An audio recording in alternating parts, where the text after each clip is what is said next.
दोस्तों, आपकी कामयाबी आपके घर में सुख शांति लाती है।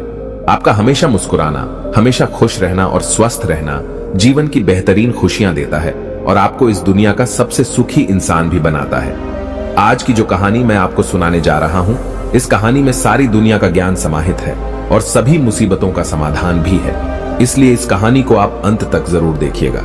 बहुत समय पहले की बात है। एक छोटा सा नगर था। उस नगर में एक बहुत ही धनी सेठ रहा करता था। उस धनवान सेठ के पास कहने को सब कुछ था, किसी चीज की कोई कमी नहीं थी। उस धनवान सेठ ने अपने जीवन में बहुत बड़े बड़े मुकाम हासिल किए थे। उसने अपने जीवन में कई सफलताएं प्राप्त की थी। वह जिस नगर में भी व्यापार करने जाता, वहां पर भी उसे सफलता मिलना निश्चित था। वह अपने जीवन में कभी भी हारा नहीं था। उसका व्यापार भी खूब जोरों शोरों से चल रहा था। उसके पिताजी ने उसे ऐसी 4 बातें बता रखी थीं, जिसका वह नियमित पालन किया करता था और उन्हीं बातों का अनुसरण किया करता था। और उन्हीं बातों की वजह से उसका जीवन बड़ा ही सुखमय था। वह जीवन के हर क्षेत्र में सफल था। ऐसे ही काफी समय बीत गया और अब वो धनवान सेठ काफी बूढ़ा हो चुका था। अब उसे लगने लगा था कि मेरी मृत्यु बहुत नजदीक है, मेरी मृत्यु कभी भी हो सकती है। और वह जानता था कि उसका बेटा बहुत भोला है, बहुत नादान है, उसे अभी दुनियादारी की समझ नहीं है। इसलिए उसने अपने बेटे को अपने पास बुलाया और अपने बेटे से कहा, बेटा, मैंने अपने पिताजी से 4 बातें सीखी थीं और उन्हीं बातों को मैंने अपने जीवन में उतारा। उन्हीं के अनुसरण की वजह से आज मैं अपने जीवन में इतना सफल हूं, अपना जीवन सुखमय पूर्वक बिता रहा हूं। उन्हीं बातों की वजह से आज मैं इतना सुखी हूं, संतुष्ट हूं और इतना धनवान हूं। ना ही कभी मुझे कोई बीमारी हुई और ना ही मुझे कभी कोई धन की कमी हुई। और तुम देख ही पा रहे हो कि मैं इस नगर का सर्वश्रेष्ठ धनवान हूं। लेकिन आज मेरे पास जो कुछ भी है, मैं उससे संतुष्ट हूं, मैं खुश हूं। लेकिन मैं चाहता हूं कि तुम मुझसे भी आगे बढ़ो। तुम और नाम कमाओ, तुम और धन कमाओ, लोग तुम्हारे बारे में जाने, तुम्हें पहचाने, क्योंकि हमारा समय कुछ और था और तुम्हारा आने वाला समय कुछ और ही है। उस धनवान सेठ ने अपने बेटे को अपने और करीब बुलाया और उससे कहने लगा, बेटा, आज मैं तुमको दुनिया की ऐसी 4 महत्वपूर्ण बातें बताने जा रहा हूं जो मुझे मेरे पिताजी ने बताई थी और इसी के कारण आज मैं इतना सफल हूं। यदि तुमने इन सभी बातों को अपने जीवन में उतार लिया, इनका नियमित तौर पर पालन किया, इनका अनुसरण किया, तो तुम भी अपने जीवन में बहुत धनवान बन जाओगे, अपने जीवन को बहुत सुखमय तौर पर बिताओगे। इन बातों के अनुसरण से न तो तुम्हारे घर परिवार में कोई दुख आएगा और न ही तुम्हारे व्यापार में कभी कोई परेशानी उत्पन्न होगी। इतना कहकर धनवान सेठ अपने बेटे को 4 बातें बताना शुरू करता है। वह कहता है, बेटा, सबसे पहली बात है काम पर छांव में जाना और छांव में आना। दूसरी बात, अपने घर के चारों तरफ चमड़े की बाड़ रखना। तीसरी बात, हमेशा खाने को मीठा करके खाना। और चौथी बात, अपनी पत्नी को हमेशा बांध कर रखना। इतना कहकर वह धनवान सेठ अब निश्चिंत हो चुका था। वह यह जानता था कि उसका बेटा बहुत भोला है। वह अपने पिता की बात अवश्य मानेगा और इन सभी 4 बातों को अपने जीवन में उतारेगा और इनका अनुसरण भी करेगा। देखते देखते कुछ महीने बीत गए और फिर एक दिन धनवान सेठ मृत्यु को प्राप्त हो गया।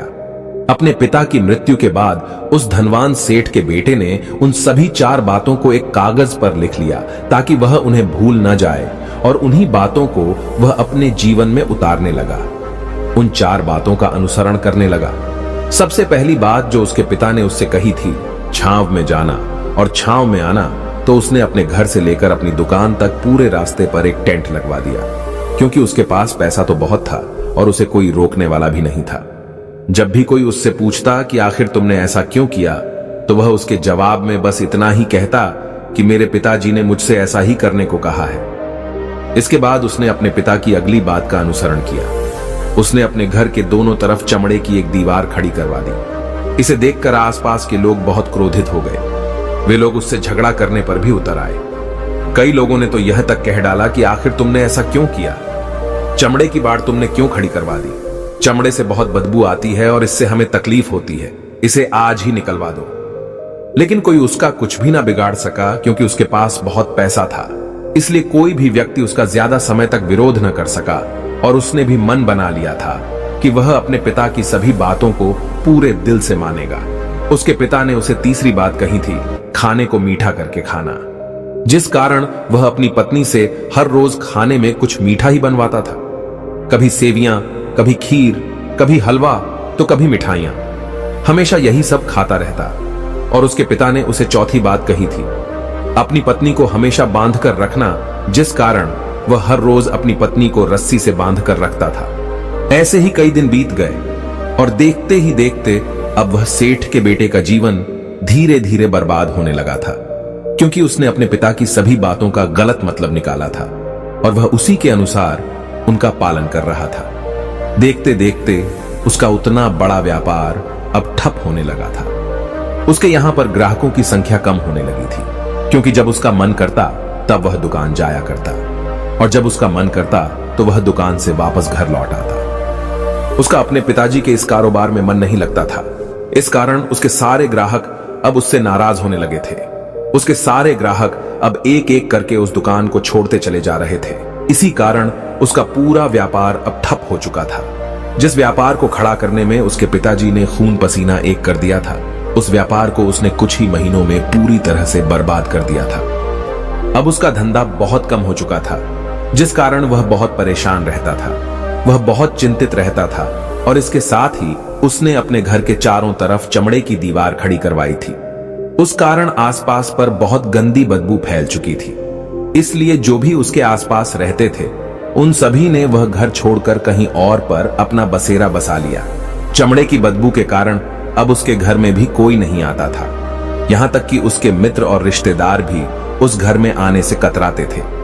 लेकिन अब भी उसे समझ नहीं आ रहा था कि आखिर यह सब हो क्यों रहा है। वो बहुत परेशान रहने लगा था और वह हमेशा मीठा भोजन किया करता था, जिस कारण उसका वजन बहुत ज्यादा बढ़ चुका था और इस मोटापे के कारण उसके शरीर में न जाने कितनी सारी बीमारियों ने अपना घर बना लिया था।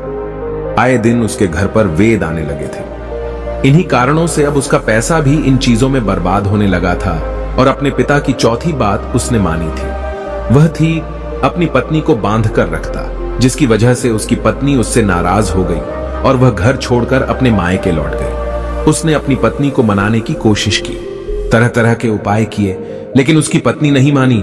और वैसे भी कोई भी स्त्री ऐसे मर्द के साथ क्यों रहना चाहेगी जो उसे बेवजह ही बेबात पर बांध कर रखता हो। देखते देखते अब वह सेठ के बेटे का पूरा जीवन बर्बाद हो चुका था। न तो अब उसके पास व्यापार बचा था, न ही धन, न ही उसकी पत्नी, और न ही वह रिश्तेदार जो पैसों के लिए उसके आसपास घूमा करते थे।